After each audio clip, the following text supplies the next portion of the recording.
Let's put a warp on the Little Lotus Loom. Now we have the warping peg attached to a table the warp distance away. The loom is positioned so that the red reed faces the warping peg, and we have our warp yarn situated so it flows freely, in our case off cones. We'll be starting on the left side of the red reed as it faces you, and you'll be standing to the side of the loom. From the back, blue side, line up the slots in the blue heddles and insert the threader. Then insert the threader into the first slot in the red reed. Thread the end of the warp yarn through the threader, then pull the end through the reed and heddles all the way to the back of the loom. This is the only time, aside from at the end, where you will be pulling through a single end.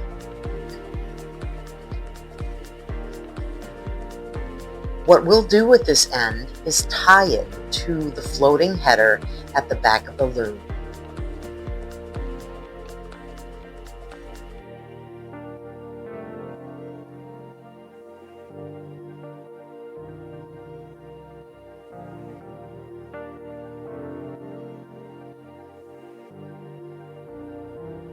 Push the knot down but not into the slot.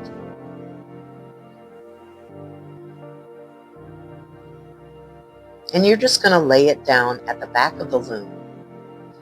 Now that we have our warp thread ready to go, we're going to walk it all the way down to the peg, and we're going to loosely put it around the peg.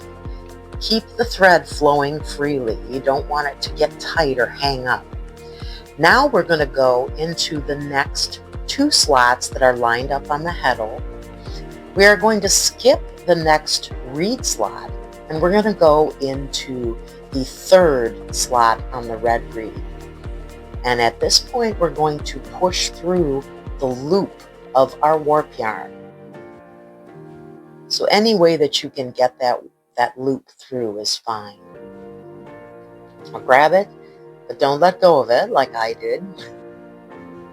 Now you're going to take the loop that you have, and you are going to put that loop around the floating header wood stick.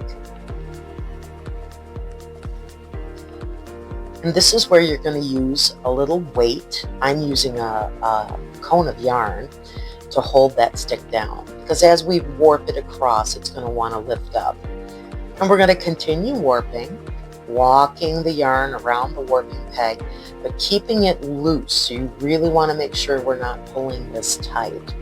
So keep it nice and loose. Here you can see how loose I am keeping these threads.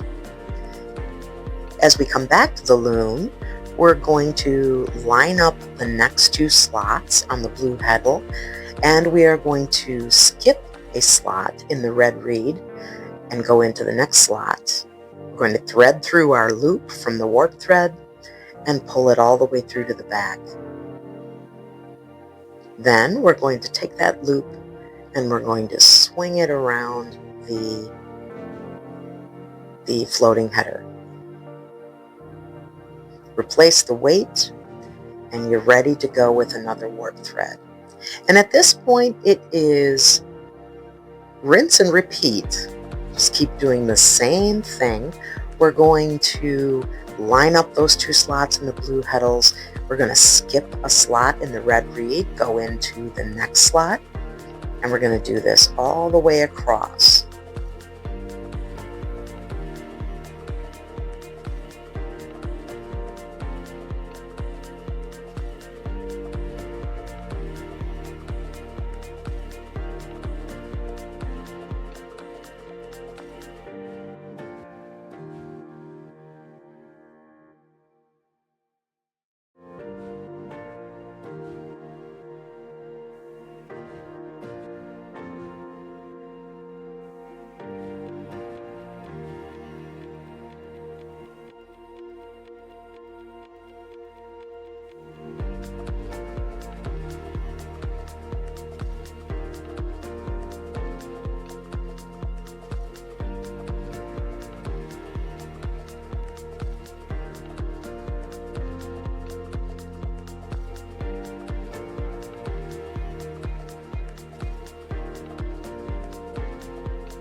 Now that we've worked our way all across the reed, we're going to attach the final end of the warp to the warping header.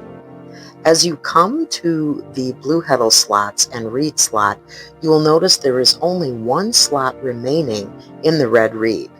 We're going to line up our blue heddles and we're going to go into that final red reed slot. You'll push your loop through just like always.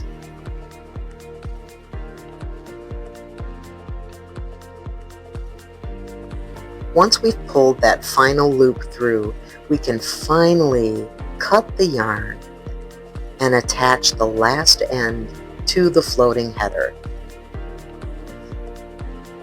It can be a little tough at this point to tie that last end onto the floating header. You have a lot of strands of warp on that floating header and it wants to kind of bounce away. So you'll see me struggle a bit here. If you have someone who can help you, possibly hold the floating header for you while you tie, that also works. And I've used my weight here too to assist me.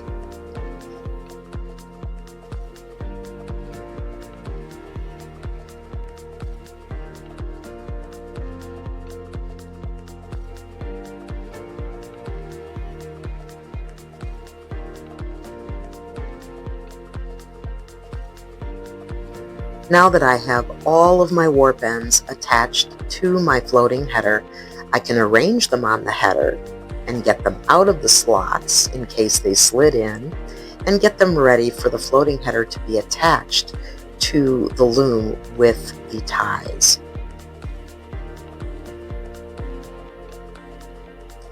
You're going to want to wrap the tie around the floating header twice on each side.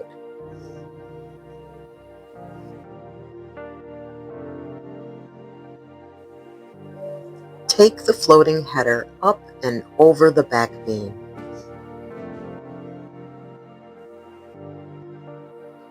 We've now completed the first stage of the warping process.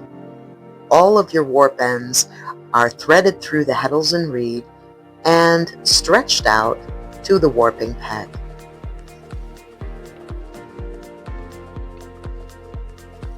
Now we'll be rolling the warp beam towards us as we begin to wind on the warp. You'll notice that the warp threads are spread out evenly across the floating header, in between the ties. We're going to start rolling the warp towards us. And we're only going to do this for a few turns until it tightens up against the warping peg, because the warp is still around the warping peg. Once we have some tension, now we'll be ready to release the warp from the warping peg.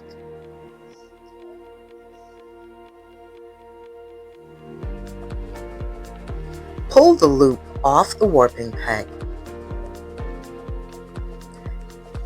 Don't worry too much about even ends or anything like that at this point.